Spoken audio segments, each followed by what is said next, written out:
In 2007, I was world champion. In 2008, I crossed the Cape Horn by kiteboarding.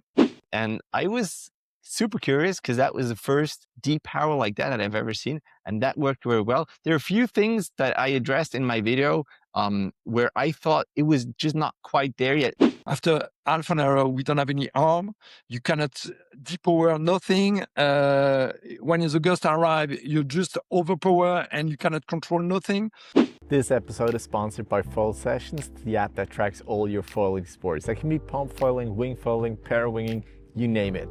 And up until now, it's been just for iOS and the Apple Watch. And Jens is working on a Garmin version. If you're up for testing, hit him up on Instagram, Foilsessions App. Let's help him out. Let's get that Garmin going. This is Up on Foil, a podcast for everyone flying just above the surface. Pump, carve, soar, let's foil!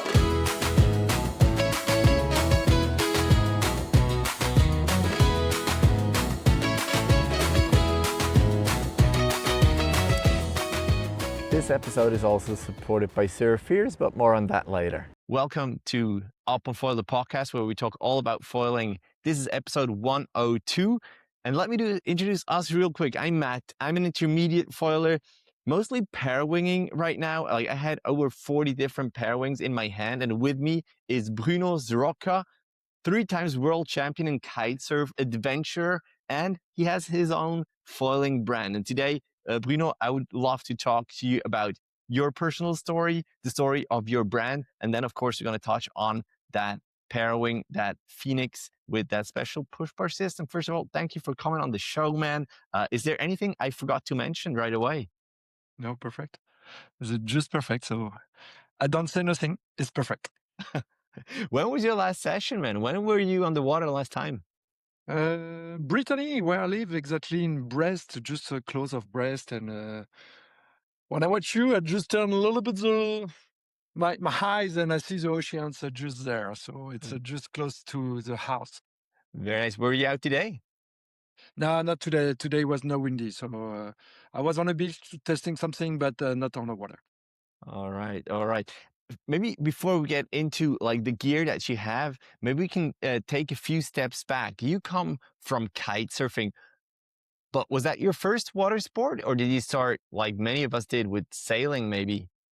No, I start by windsurfing. Like at 2 years old, my father pushed me on a windsurfing, and at 9 years old, I have my first windsurfing, personal windsurfing, and after that, I do surfing, and the kiteboarding arrived. Like maybe I was something like 23 years old, something like that. And when I start this sport, and I say, wow, this is just crazy. It was in 1997, something like that. When it And was still dangerous. yes, yes, definitely, yes. Yeah. I do some crash and I say, whoa, this sport can be very dangerous. Was there But, anything like that happened to you, or were you always on the safe side? yeah, yes. Yes, the first year when I try the kiteboarding, so we have a hook and the hook was a lock. So we don't have any depower and it was just two line and the focus was very strong wind, but it was not. Except that when I start, so when you start kiteboarding, usually you start, you downwind, you walk again to the up position and you down. And when I back to the up position, when I walk on the beach, the wind change the direction like with 3, 4, both or more, like maybe 20 knots directly in just 1 second. Oof. And I jump the beach and I just arrive around 2 or 3 wood, just like that, just close on my foot, and I was just limit to crash and just to to not to die, but just to be To be like injured. yeah. So it was not the good moment, and I say, well, okay, this can be not easy, and so at this time I understand correctly that kiteboarding could be very dangerous if you make any mistake. So after that, I check every time the gear before to go on the water. I check the weather.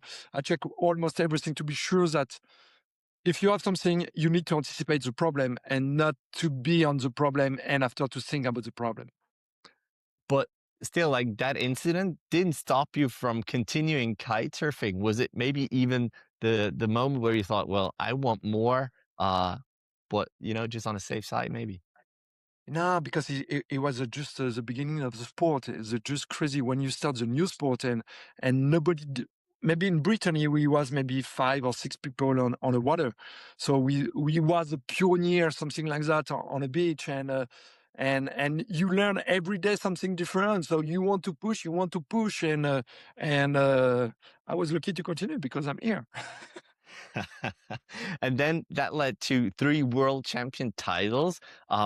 How important was that for you? And when you compare it back then to right now, is it still even possible to compare like kite surfing back then and now?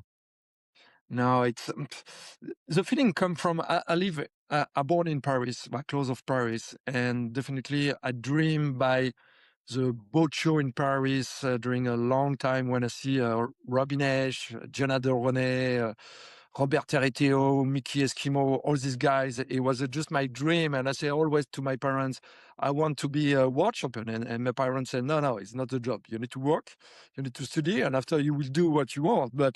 And so I dream by before it was not internet, nothing. So it was just magazine, and just you read every month you wait the magazine to watch the new pictures, the new gear, and everything like that. So I dream about that, and windsurfing, I was too old, definitely, and I don't have the money to do it. And when you start the new sport, it's definitely easier to find a sponsor and to grow up very fast because nobody is there. So with my old girlfriend, we go to see an Nel Pride, so Cabrina, because it was the same team. And I say, okay, we need just one gear for 2, and we do the competition for the women and for the guys. And so we start like that. And when you start directly by the French championships, and you start directly by the European championships. So it was very fast progression, and definitely it was maybe not. Since the beginning, I know that kiteboarding can be dangerous, and I know that after the sport, if I break everything, or if I break my arm, my knee, or whatever, the future of my life will be changed for sure. And at this time, I would like to be sport teachers. So I was very careful of training, of what I did on the water, freestyle, and everything. So I did almost all the discipline on the sport, and when I saw that freestyle start to be more radical with the handle pass, so you pass the bar inside the back, and something like that, I say, okay, you can break pretty much everything. And I was like maybe 25 years old at this time. So I say, okay, I need to change the discipline because I don't want to break something. I want to be good health during a long time. So I switched for the wave riding. Did you know that spending time in cold water and wind can cause your ears to slowly grow extra bone, sometimes enough to block them completely? It's called surfer's ear or exostosis, and it's part of your body's natural protective response. But ear problems aren't only about cold.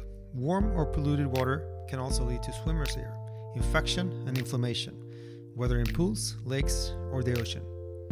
SurfEars is the original patented earplug from Sweden. It's modular, customizable, and comfortable, designed to seal from water while keeping hearing and balance intact. Sustainably made and trusted by water people worldwide. Because in Brittany we have some waves, so nice. But it was not like Maui or like the big spot with a big wave. So you cannot train like in Maui or another place. And after that, so I was I take the second place, if I remember good, at the world champion in wave riding at this time. And after I switched for the long distance. So in Brittany, it was very famous, like 100 people, like Defi Wing in south of France, but we have pretty much everything the same here. And racing, I finished by racing. Why? Because when you travel everywhere on the planet and you make the heat like for maybe 15 minutes and you crash and you lose the heat. So you don't do nothing during the week. Yeah. And with racing, you race every day. Every day you have between 3 to 6 races. So, okay, you go in a I don't know, Caledonia or some place like that, but every day you will go on the water. So you can do something, you don't stay on the beach just to watch the guy to riding. And definitely racing, you can training and racing pretty much everywhere. You don't need a strong wind, like in Switzerland. There's some good guys was and Germany too. So it was definitely my discipline, and I was world champion for racing part. That makes a lot of sense. Like if you lose a heat, maybe you have a second one, but then you're out. And with racing, you can have one or maybe even Yeah. 2 bad races. You get some Yeah. discards, but with a high consistency in the other race, you can still be very good. Yeah, that makes a lot of sense. Yeah. When was that though? Well, was what? Your world championships in racing. So before it was a little bit a mess. The first one in 2007, it was like 3 events: Portimao, Portugal; Germany, St. Peter Holding, and the last one it was Fuerteventura. Yep. And in 2009, the 2 world champion starts organizations.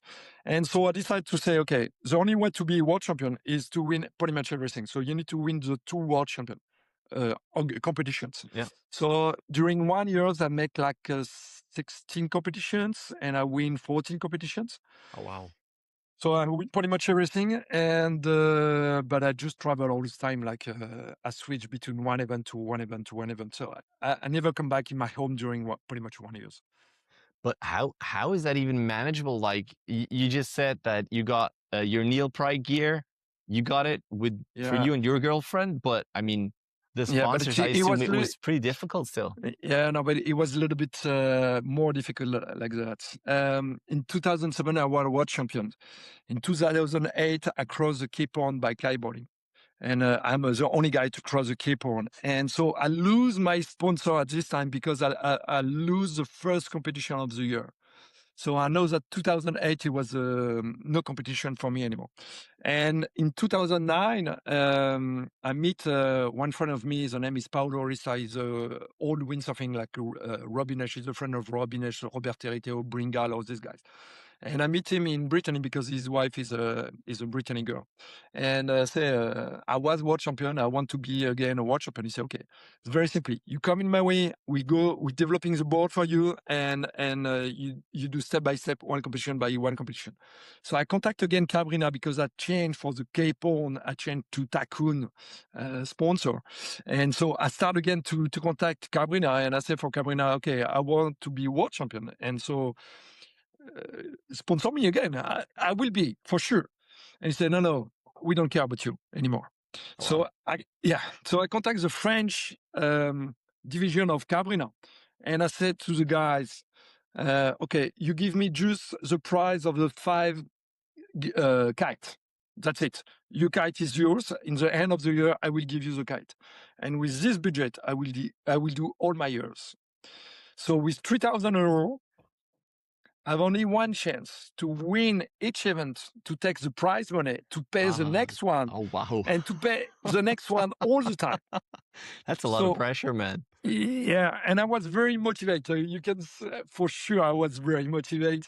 So during like maybe half of the year, I just play with 3,000 euro and just win the next event. And after 6 months, International Cabrina called me back and said, okay, maybe we can work together. And so I started again to be But in the price Cabrina was team. higher than for you. Yeah, of course.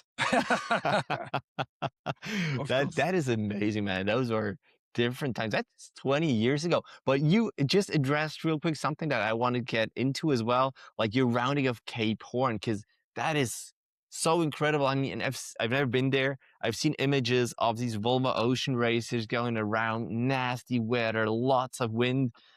But if I think of Cape Horn, from where to where did you actually go? Like the Cape is this rock formation, I Yeah. suppose. But Yeah. what was the starting point? What was the end point? What does even count as rounding the Cape? The main idea is to cross the Cape Horn. It's just a rock, but not the rock. It's Iceland, but it's Yeah. you can cross the Cape Horn like maybe 5 kilometers. Yeah. So for me, it was not make sense. And Yeah. if I would like to be, if the rock need to be to have the value for the race, for the boat sailing worlds. What I would like is to do the big distance. So I decided to make 100 miles in the water, nautical miles. So Yeah. I start like almost 50 It's miles almost 200 before kilometers, huh? 183, something Yeah. like that. Yeah. So I cross like 50 miles before and I end 50 miles after.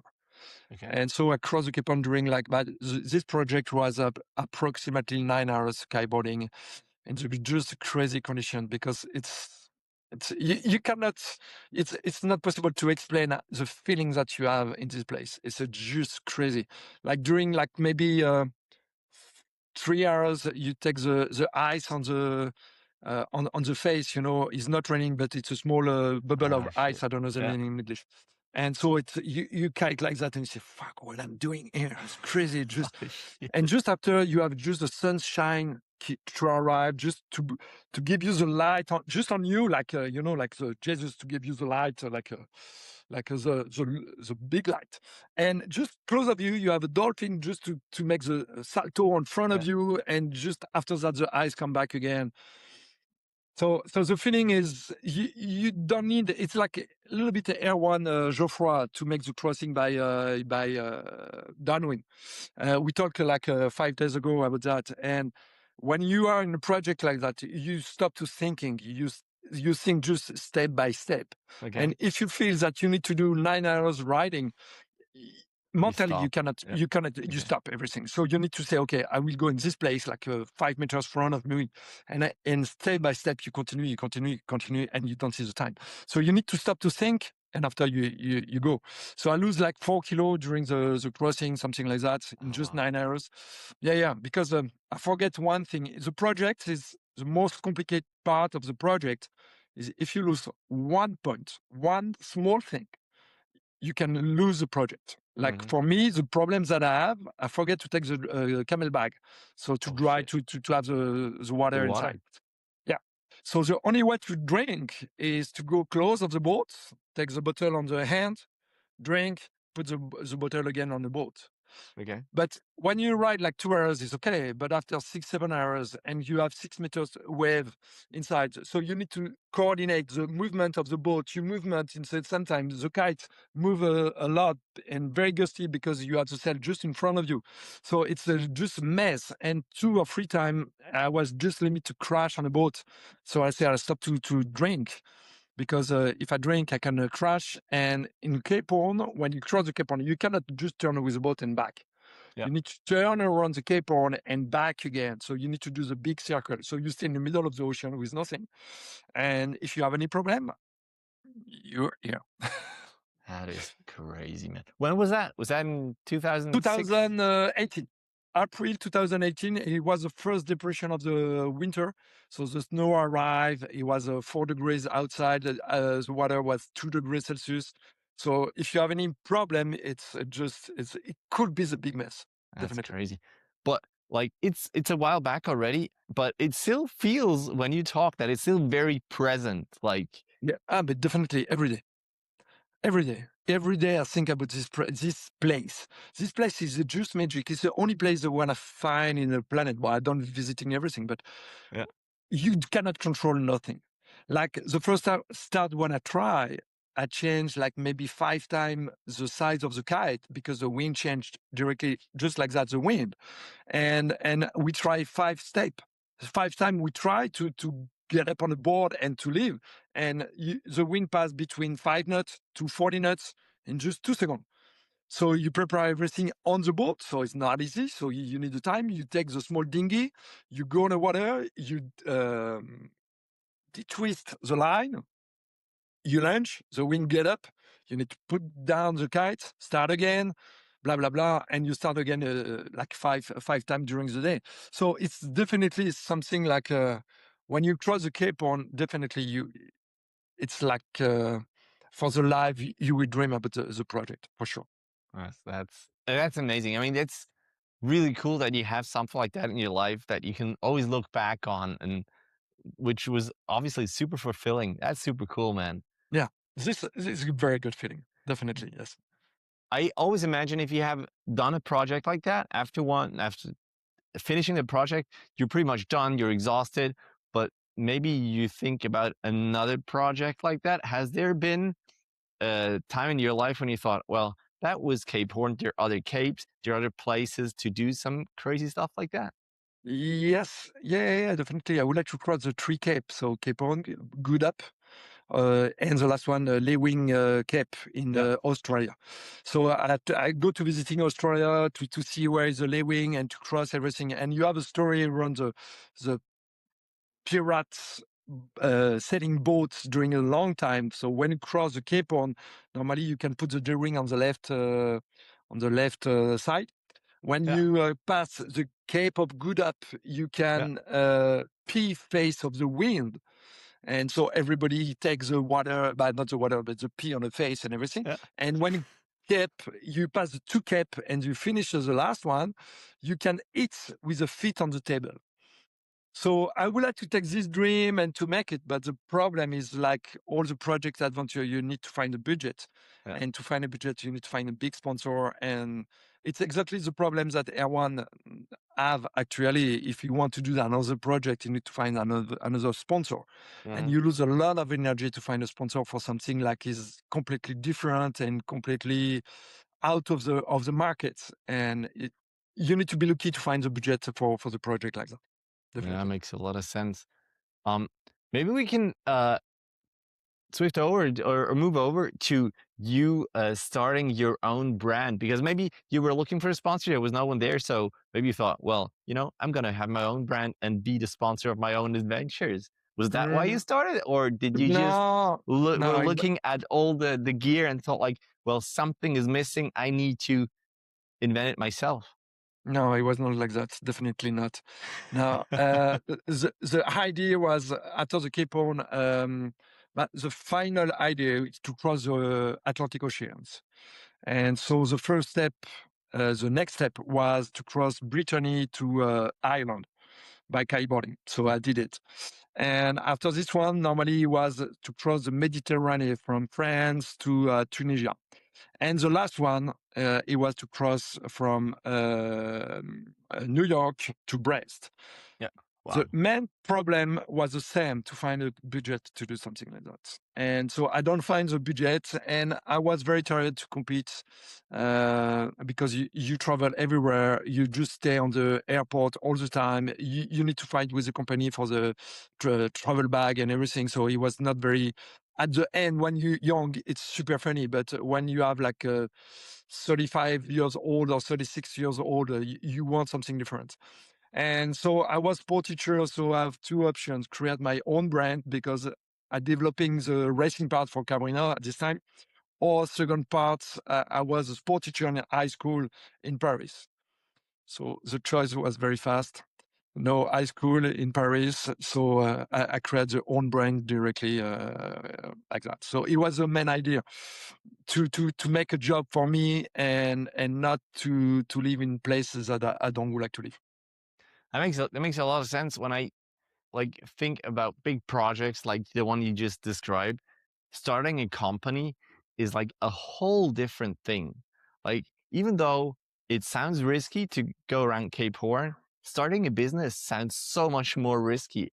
Are you a risk taker, and was it like safe for you because you knew about the industry, or was there for you as well a lot of like risk management?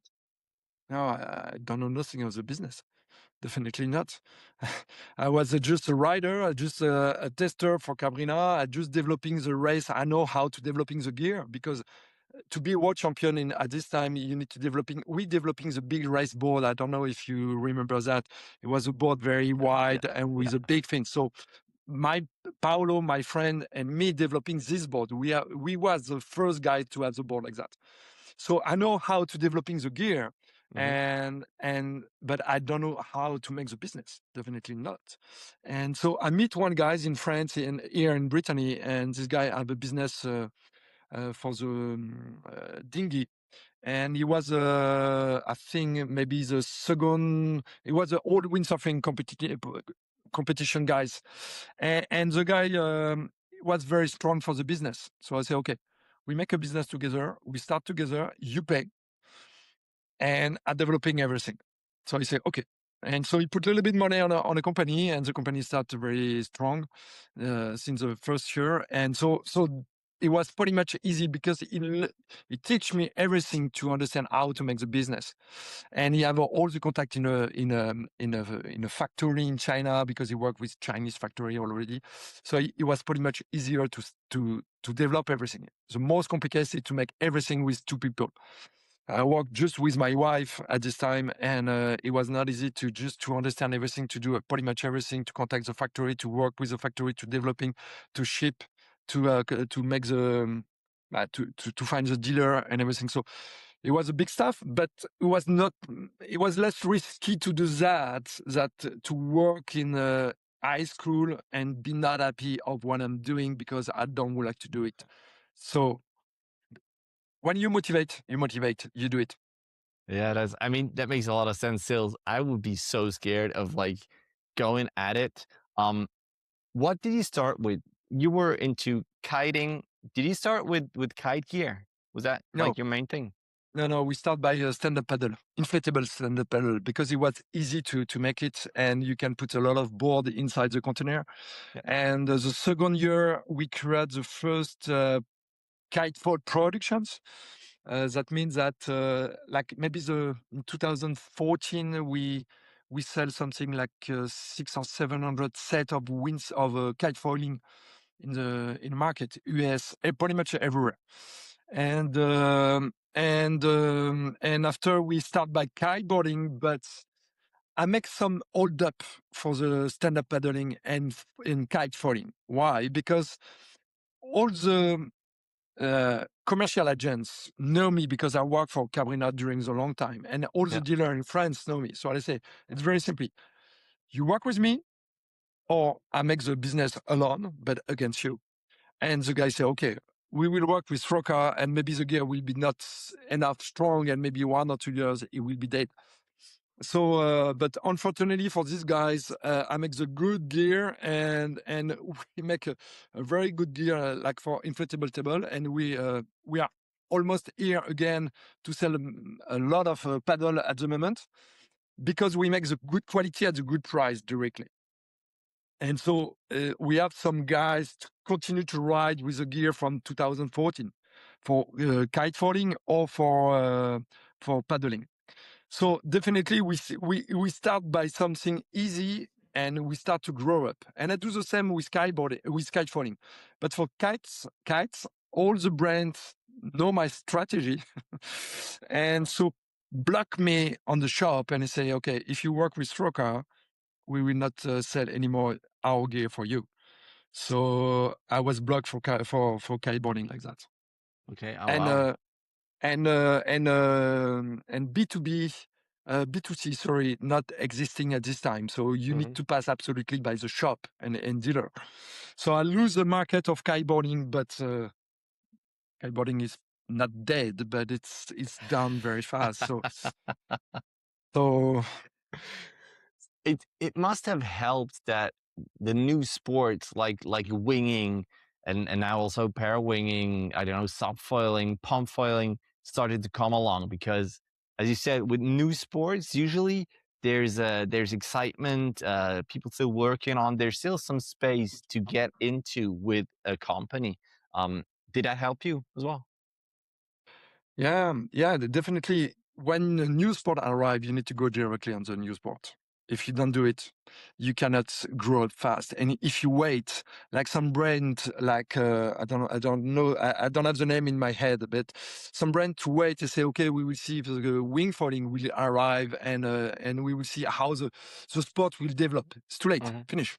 Now everything go fast. So if you don't go fast, you lose. Yeah. So you need to, when new sport arrive, you need to go or don't go. But if you just hesitate, you cannot grow up very fast and you cannot make any business. But you still always have to decide whether that's something that you want to go after, because there might also be something that is just not good or not going to take off. I think the key is the motivation that you have. If you are very motivated about the sport and what you're doing, I think if like to make the parawing, just for example, I don't make parawing before. So I know how to work the kiteboarding by the kite and everything, but you need to learn something. So maybe you make a mistake for sure. But if you motivate by what you're doing, you don't have any, sky is the limit. Definitely. It's not But easy. Yeah. I was just, because when I used to be a windsurfer, and I Yeah. always looked at kiting as like, I'm not going to do that. And eventually I started, and I was like, all right, that's super fun. Then I started kite foiling a little bit. Then I saw wing foiling. It's like, nah, that looks stupid. I'm not going to do it.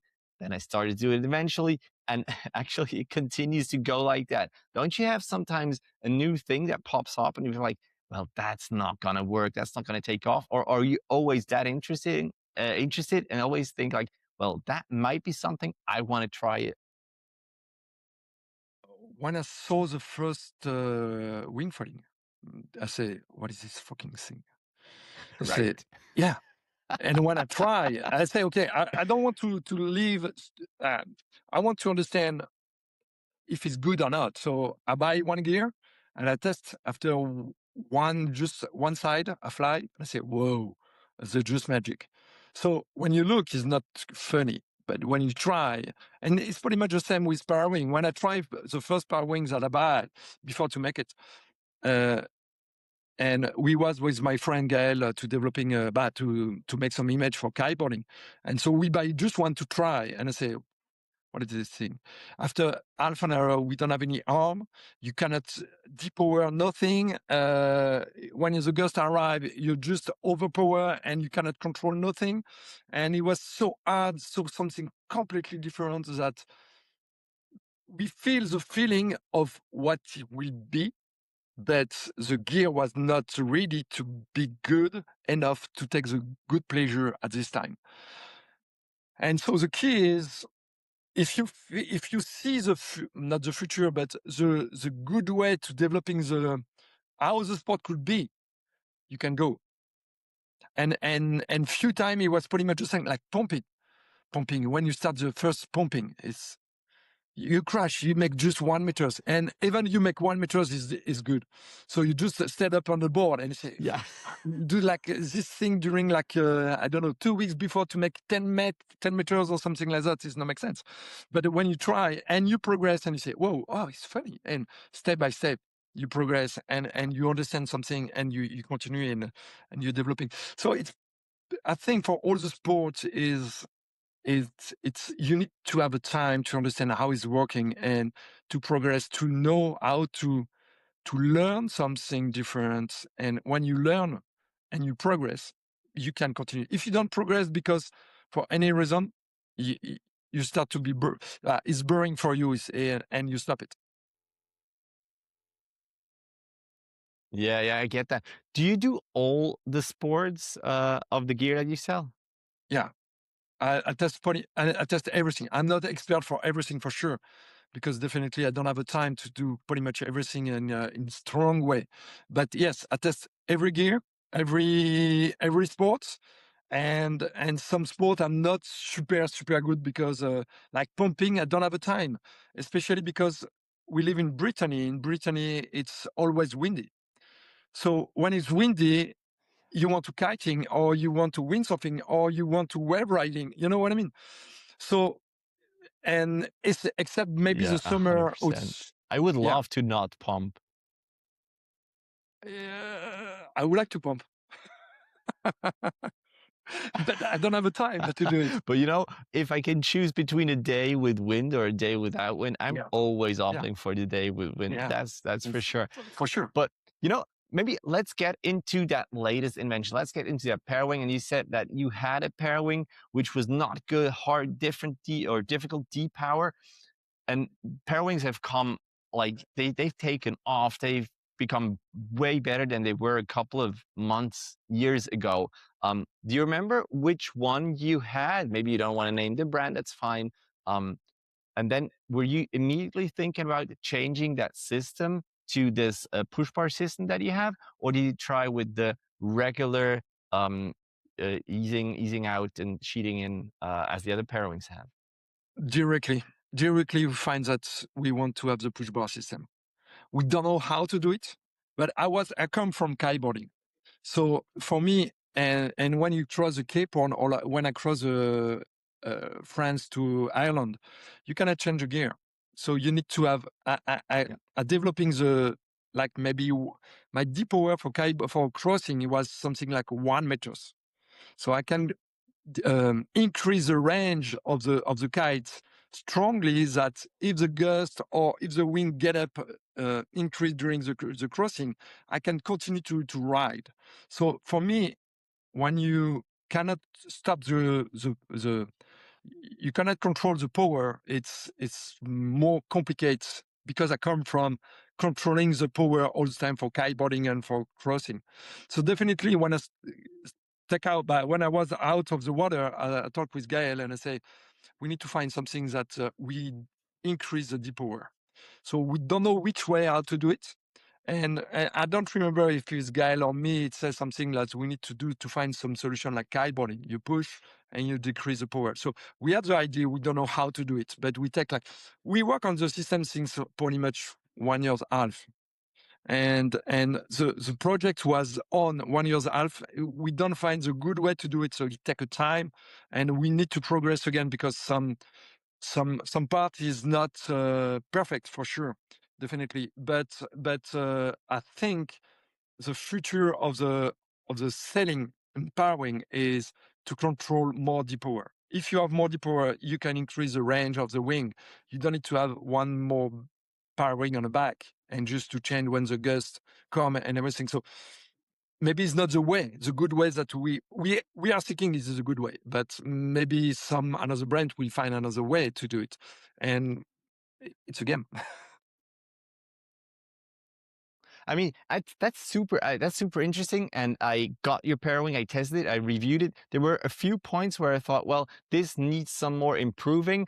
We discussed it a little bit on the phone already. And if people who are not aware, I don't know if people are still here who are not aware of that push bar system, it's basically you can push away the bar and the front, the A and B lines go through the bar, and they kind of, yeah, it's like a kite style depower, not like with just like easing out the back part of the bar like the other parawings have. So it's a new style, but you can only use it when harnessed in, when you use a harness and you're hooked in.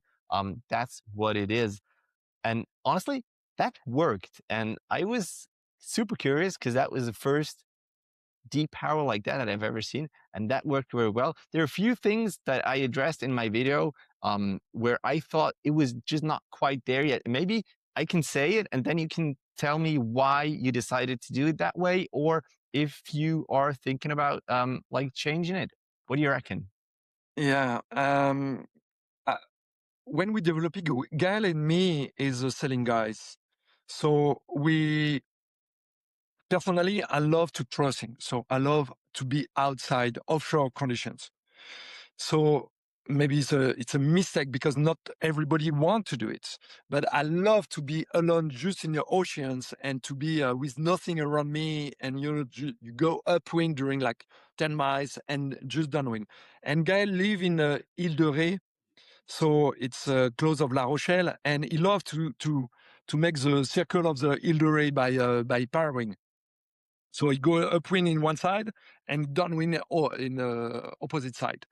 And so when you do the big offshore wind, definitely if you have some like Brest is like the small, but not the small bay because it's 12 kilometers, but it's a bay, and it's not the mountain, but you have some colline. I don't know the name in English.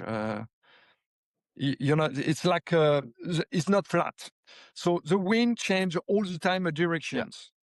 And so in this case, if you cannot change the control of the bar, you need to have one more Parawing on the back to put down, change, and start again with another Parawing. And the idea come from this part.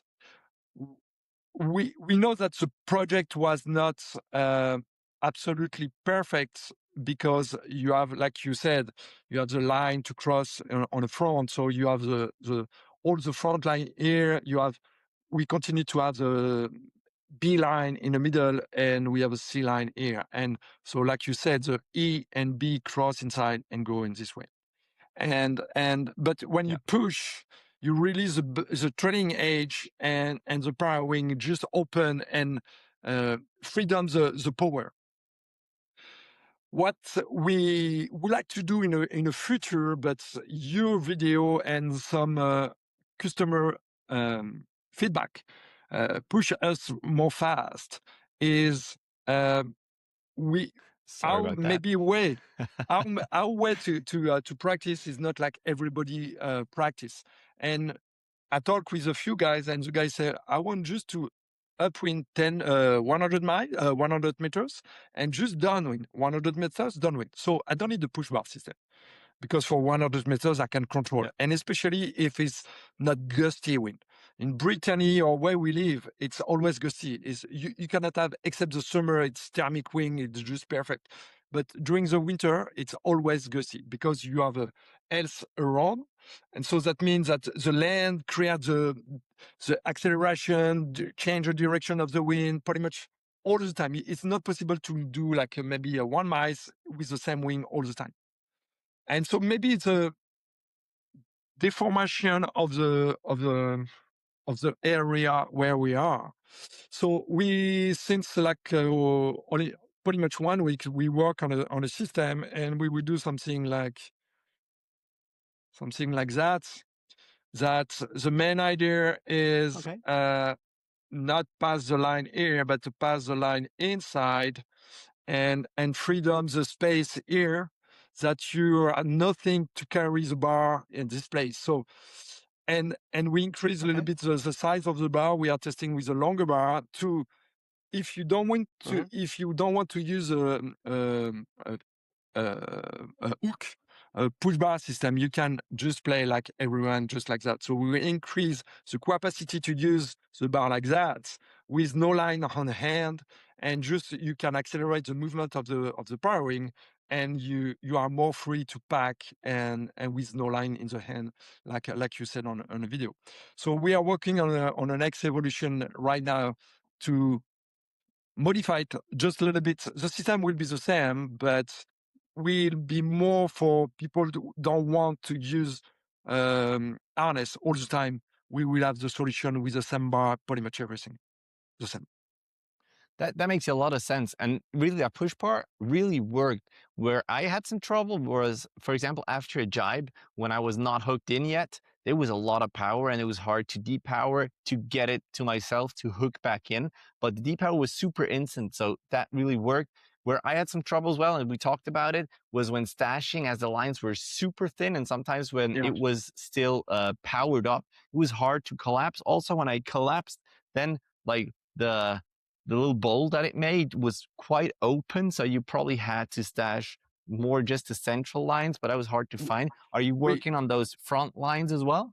Yeah. We find a solution. The main idea is, because we have the during frictions here, if we put the very thick line, we cannot pass inside, and it will be too hard to push. So it's a reason why we make the thin line. But we find a solution to decrease the quantity of the line, and so we can increase the thickness of the line and decrease the quantity. So it will be definitely more easier on a project, but on the next bar that we will use. The Parawing will not change. We know that it's working, and we're working for the hybrid and double skin. So and the push bar system work perfectly work more for the double skin and hybrid. the feeling is more more freedom. You know what I mean? You can, when you push, you release more with a double skin, like with a single skin. But yeah, definitely we will have less line, uh, thicker lines on the fronts, and it will be easier to pack everything. I cannot show you pretty much everything, but the main idea is with this system we can take the line directly in. Only the front line and only the two middle front line that you can crash directly the parawing and decrease but to pack more fast, definitely. Yeah, it makes a lot of sense because as soon as you have these middle lines, then the parawing starts to collapse, hence has no more power, which again makes it easier to stash. That's pretty cool. Are you looking at other parawings as well? Because it feels like every other week there's a new parawing coming out. Now personally, I'm waiting for the Orbit from PPC. They don't have a deep power system, but they have a power system. Have you been thinking about something like that as well? Or how do you look at your competitors? Yeah. So the main idea of the difference with PPC and us is our system is dynamic. So when you ride, you can push and pull on the bar and manage the deep power when you ride. And I don't test the PPC, so it's just by image of what I saw. But PPC is more, you have a trim on the back, you just pull it, and you just wait. You change the power of the powering, and if you need more power, you need to pull again or push again the trim on the back. So you cannot control the deep power when you ride. Our system is just you pull, push when you ride, and you can control. So of course, when the wind is like thermic wind, it's perfect. The system is less necessary. But when you ride in a gusty conditions or strong wind, and you need, you know that the big storm will arrive, or the cloudy arrive, and the wind will change. The dynamic systems work simply, and nothing better. All right. Yeah. I mean, that makes a lot of sense. And maybe, well, now you said that how you gonna, or what ideas you have to change the parawing. Sometimes I feel like everything is parawing because I'm in that bubble. But then I go to the beach and I see like, well, there are 50 wingers and 2 parawingers. How difficult is it for you to focus on what really matters and not just, go about what you want to do? Wow.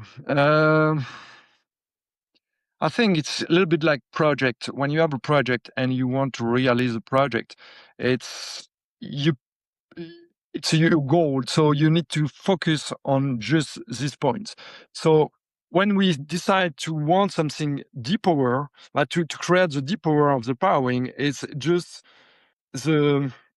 for me, it was the only way to. I remember kiteboarding when I start kiteboarding with 2 line, and after we changed with 4 line, it changed completely the way to ride.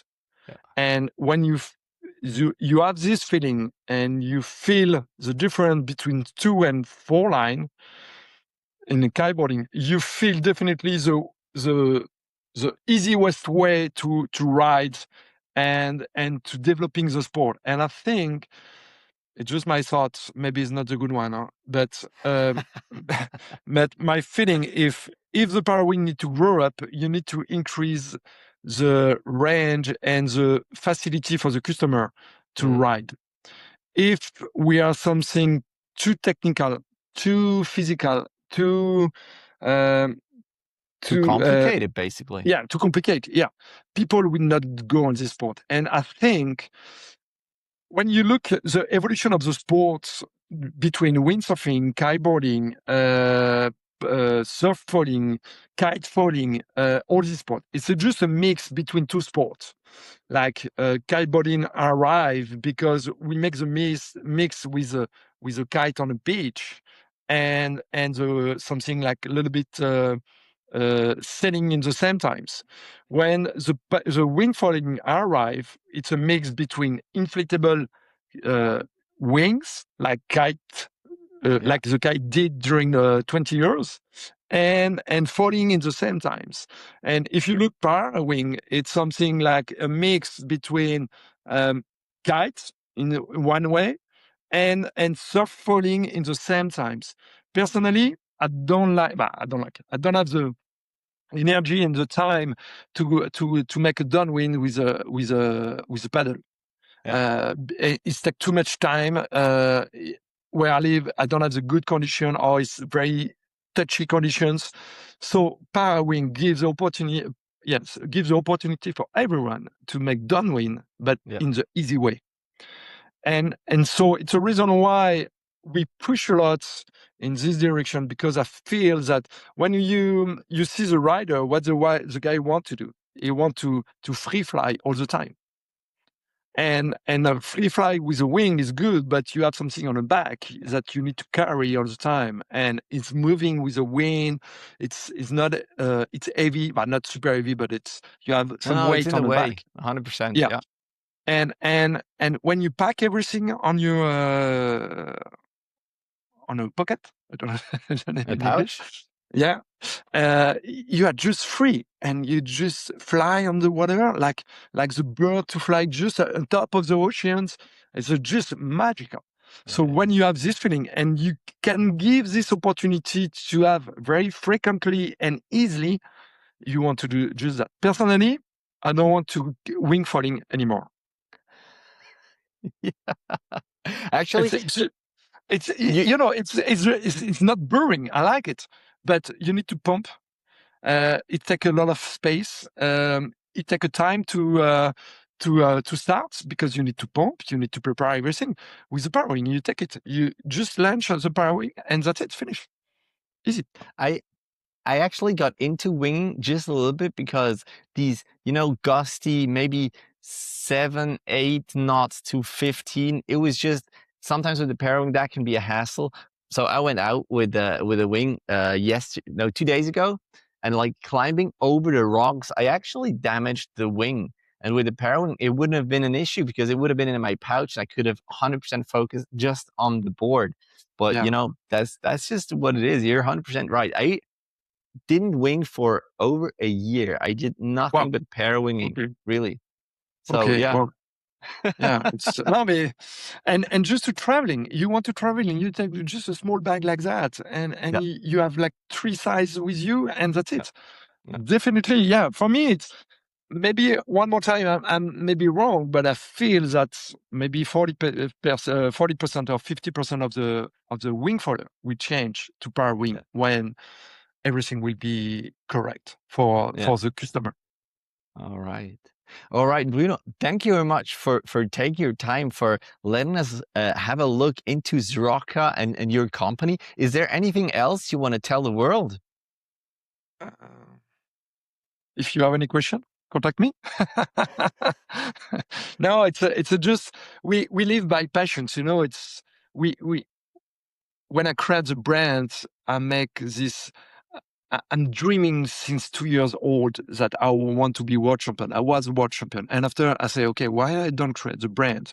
And it's just a passion life. And when you passion, you can push your limits. And maybe sometimes we make a mistake, like everyone. If you look at Elon Musk, he make a lot of mistake of the business. And sometimes we make not in the good way, but when you try and you passionate and you feel that something is good, you push the limit, and we will see what's happening. Maybe in 2 years, I know like few brands contact me already to have the push bar system. So maybe like in 5 years, everybody will use the push bar system, and I will be super happy just to create something like help the customer to practice. And this, I think, is the key. Is we are here to make a business, but we are here to developing the sport, and just to make the evolution of the sport. And it's what is my passion. Actually, I'm more passionate to create something and to help customer to practice differently and easily. Well, thank you very much for that, man. That is amazing. Sroka company.com is your website, and Sroka Watersports, your Instagram handle. Thank you much again for taking your time, and that was super cool. And for all the listeners, the viewers, if you're still here and you like the show, give them a good rating on Apple Podcast or a comment on Spotify. That helps a lot. And see you guys in the next one. See you. Bye-bye.